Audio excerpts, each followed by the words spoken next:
Аз съм една от вас и днес вие се срещате с мен, Диляна.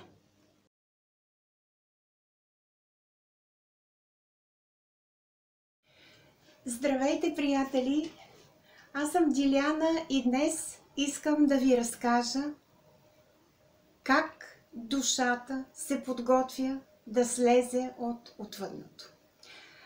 Ние говорихме с вас, че всяка от нашите души има план и всъщност този план е създаден за всяко едно нейно прераждане, за да може тя, слизайки на земята, да изпълни конкретните задачки, които са й заложени, да преодолее изпитанията, които са й дадени, да се върне обратно в отвъдното с уроците, които е научила, и по този начин да издигне нивото си там горе в отвъдното, така че то да бъде по-високо.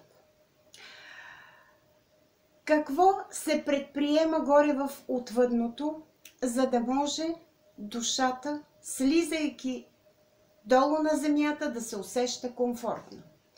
Тя преминава през една така наречена подготовка, да я нарека тренировъчен лагер. Звучи малко смешно, но го съотнасям към чисто земните ни условия, за да бъде по-разбираемо. И така, душата има план. Кога да се роди, къде да се роди, кое да е рожденото й семейство, кои да са приятелите й, как да ги срещне, кои ще са враговете й, какви ще са кармичните й връзки, как да срещне духовните си връзки. Всичкото онова, което на нас ни се случва в конкретния земен живот, ние сме наясно с него още преди да тръгнем горе от отвъдното. Понеже душата заема по материалния начин човешко тяло, тя е длъжна отново да влезе в този тренировъчен лагер, както го нарекох, за да може да свикне с параметрите на материалното. Да го кажа така. Горе в духовното има една специална зона, в която душата влиза, за да си припомни по материалния начин, в кавички, как изглежда Земята, с какво е населено пространството на Земята. Ние говорихме, че времето и пространството тук на Земята са измислени. Те са създадени специално за нас, за да можем, когато слезем тук в поредното си прераждане, ние да знаем къде се намираме, дома, града, държавата, в кой век е това, какво е характерно за това време, в което ние слизаме, за да не сме слепи и глухи, макар че докато не си отворим съзнанието или докато не го разширим, всъщност, слизайки в това тяло, ние в началото сме слепи и глухи, образно казано. И така, какво прави душата в отвъдното, в този тренировъчен лагер? Тя преминава през различните неща, които трябва да преживее в поредното си прераждане. Например, за нея е дадена специална информация за рожденото й семейство, за неговите особености, говорим добри и лоши неща, за странностите, за това как да процедира тя, ако има проблеми с рожденото си семейство. Аз съм срещала много случаи, при които рожденото семейство на душата са и врагове от предишни животи. Как да общува с тях, как да хармонизира взаимоотношенията си с тях.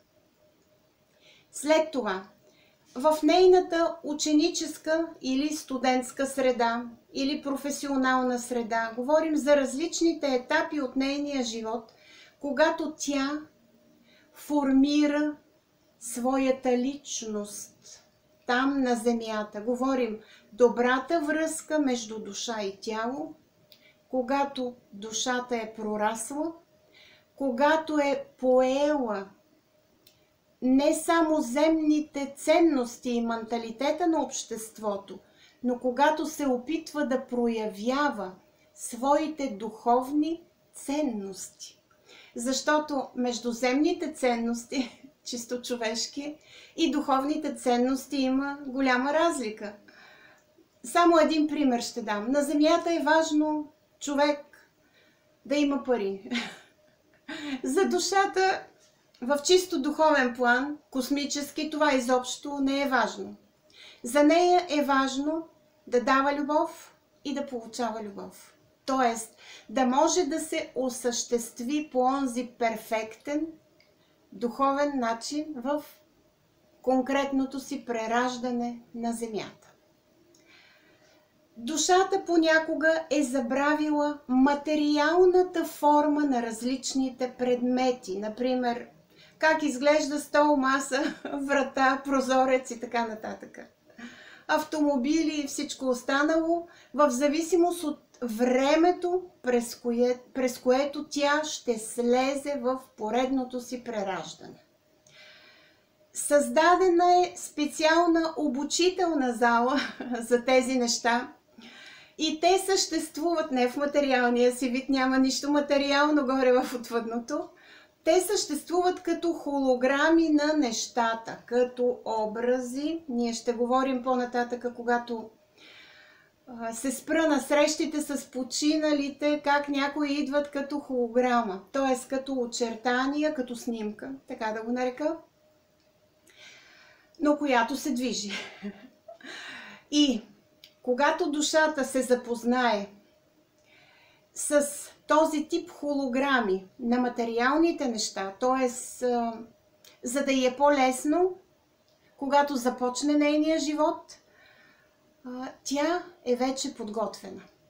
Прави се преговор, образно казано, така да го нарека, на нейните етапи.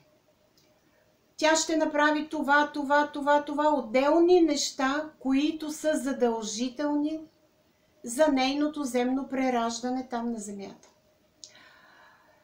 Тя ще преговори хората, с които ще се срещне. Да речем, в конкретен период от живота си, когато съзнанието й вътре заела, мястото си в човека вече е пробудено, тя ще прогледа кои са нейните врагове, кои са нейните кармични връзки. Тя ще разбере от какво да се пази, към какво да се стреми и по кой начин ще умре. Тоест, душата вижда предварително, така да го кажа, създадения филм на нейния живот, който обаче ще претърпи промяна, т.е.